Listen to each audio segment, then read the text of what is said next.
საზოგადოების უწყვეტი სამართლიანი პროტესტის სულისკვეთების გასატეხად ქართულმა ოცნებამ დამატებითი შეზღუდვები დააწესა.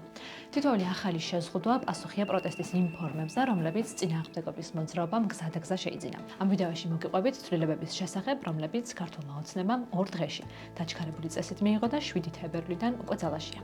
გაჩნდა სპონტანური შეკრების შესახებ ჩანაწერი. ასეთად ჩაითვლება საზოგადოებრივი მნიშვნელობის მქონე ისეთი მოვლენა, რის გამოც ქუჩაში სპონტანურად და უგეგმავად შევიკრიბებით. მაგალითად, სპონტანურად შეკრება ევროკავშირში ინტეგრაციის პროცესის შეჩერების გამოცხადების შემდეგ.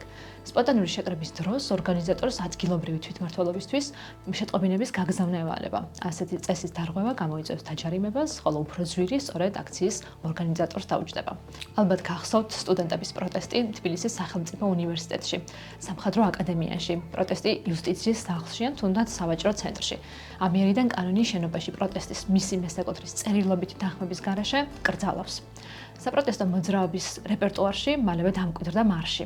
მარში მოძრავი, ცოცხალი და ხმაურიანია, რომელმაც უამრავი ადამიანი ჩართო პროცესში.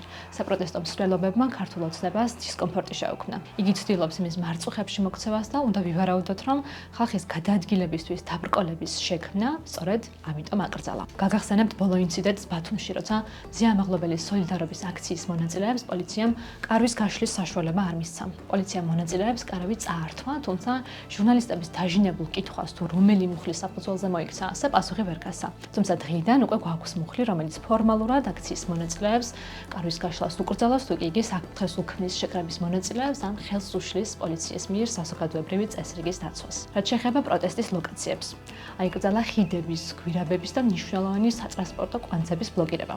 ასეთი კვანძების სიას ადგილობრივი ხელისუფლება განსაზღვრავს. ქართული ოცნება მოქალაქეებს პროტესტში მონაწილეობისთვის აქამდეც მკაცრად სჭიდა, მაგრამ ამჯერად იგი პროტესტის მასშტაბის შემცირებას ახალი აკრძალვებით და გამკაცრებული სანქციებით ცდილობს.